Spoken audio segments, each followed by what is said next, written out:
अस्सलाम वालेकुम। हमारी सीरीज़ का जो चैप्टर है वो है गैशियस एक्सचेंज। उसका हम स्टार्टअप लेते हैं साथ ही। गैशियस एक्सचेंज जैसे कि हमने न्यूट्रिएंट्स के साथ पढ़ा, हमने पहले बायो एनर्जेटिक्स की बात की। एनर्जी मालिक्यूल्स होते हैं और एनर्जी कैसे बनती है, कैसे यूटिलाइज होती है, कैसे स्टोर होती है।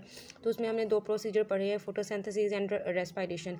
फिर न्यूट्रिशन की बात की जाए तो उसमें जो है ग़िज़ाइयत कैसे लेते हैं, जो ग़िज़ाइयत है वो कहाँ से आती है और क्या प्रोसीजर होता है, डाइजेशन एब्जॉर्प्शन क्या होती है। ठीक है, प्लांट्स के अंदर देखा है, एनिमल्स के अंदर, ह्यूमंस के अंदर देखा।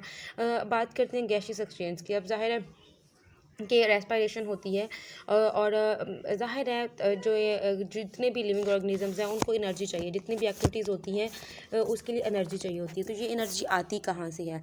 तो जैसे कि फ़र्स्ट लाइन में ही वो बहुत ही खूबसूरत बात करते हैं। वो कहते हैं कि at all levels of activities in living organisms and uninterrupted supply of energy is required. जितनी भी एक्टिविटीज़ होती हैं और जिस लेवल पर भी होती हैं, उन तमाम एक्टिविटीज़ के लिए जो है वो एक अनइंटरप्टेड मतलब बग़ैर किसी रुकावट के जो है वो एनर्जी सप्लाई जो है वो ज़रूरी है। तो ये एनर्जी आती कहाँ से? ये आती है respiration. Respiration is one of the most important metabolic activities of all organisms. ठीक है, रेस्पिरेशन जो होती है वो दो लेवल पे होती है, ऑर्गेनिज़मिक लेवल पे और सेलुलर लेवल पे। ऑर्गेनिज़मिक लेवल मतलब ऑर्गेनिज़म लेवल पे, जैसे कि अगर हम ह्यूमन की बात करें तो हम जो है नाक से हम ऑक्सीजन लेते हैं और मुंह से हम कार्बन डाइऑक्साइड रिलीज़ करते हैं। ठीक है, तो ये हमारा जो है ब्रीथिंग प्रोसेस है। तो जो ऑर्गेनिज़मिक लेवल की रेस्पिरेशन होती है उसको क्या कहते हैं? उसको क्या कहते हैं? ब्रीथिंग कहते हैं, सिंपली वेंटिलेशन कहते हैं। एंड सेकेंडली जो सेलुलर रेस्पिरेशन है वो सेल लेवल पर होती है और उसमें क्या होती है कि उसमें एनर्जी प्रोडक्शन मौजूद होती है। और ये जितनी भी हमारी बॉडी के अंदर एक्टिविटीज़ होती हैं वो सेलुलर रेस्पिरेशन की वजह से ही होती है, क्योंकि वहाँ पे एनर्जी जो है वो रिलीज़ हो रही होती है, एनर्जी यूज़ होती है।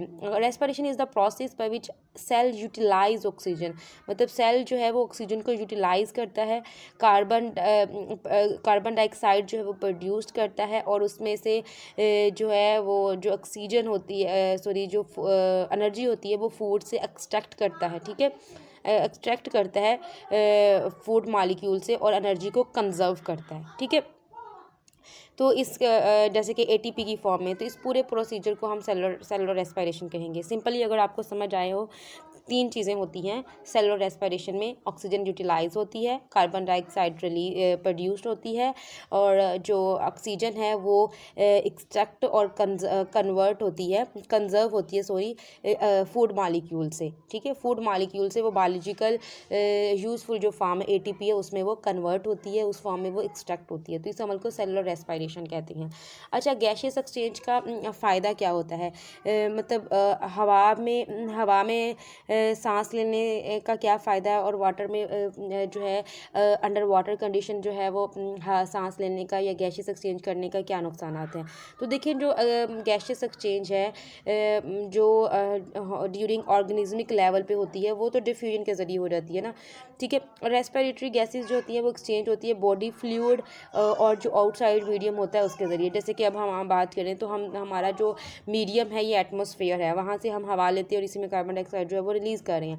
अब अगर हमारा मीडियम कोई तालाब हो, मतलब जहाँ पे पानी हो, तो वहाँ पे हमारे लिए जो है सांस लेना मुश्किल हो जाएगा, क्योंकि हमारे अंदर कोई एक्टिव ट्रांसपोर्ट तो नहीं है। एक्टिव ट्रांसपोर्ट क्या होती है? जिसके अंदर कोई एनर्जी पंप्स लगे होते हैं जो कि एनर्जी को अपनी तरफ खींचते हैं।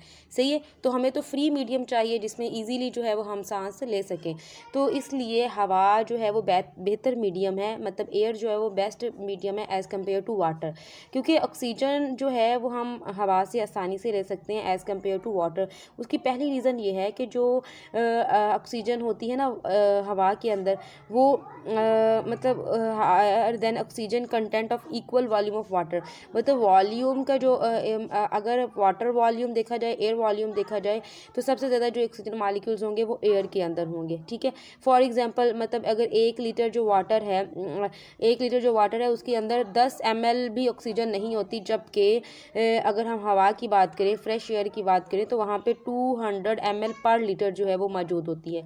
तो कितना ज़्यादा जो है वो डिफरेंस पाया जाता है। एंड सेकेंडली बात करें तो जो ऑक्सीजन होती है वो 8000 टाइम्स जो है वो पानी की निस्बत हवा से ईज़िली जो है वो डिफ्यूज़ हो जाती है हवा की पानी की निस्बत हवा में। अब ब्रीथिंग और वेंटिलेशन की बात करें तो ये डायरेक्टली इन्वॉल्व होते हैं। ज़ाहिर है इसमें कोई मतलब कोई मेम्ब्रेन सिस्टम या कुछ ऐसा नहीं है, डायरेक्टली गैसियस एक्सचेंज में इन्वॉल्व होते हैं। और इसमें ये होता है कि जो वाटर के अंदर होती है उसमें डिफ़िकल्ट होता है। उसकी सबसे बड़ी रीज़न यही है कि जो वाटर होता है वो 8000 टाइम जो है वो डेंस होता है, मतलब हैवी होता है, ठीक है। विस्कोसिटी उसकी बहुत ज़्यादा होती है वाटर की, 50 टाइम ज़्यादा होता है विस्कस एयर से।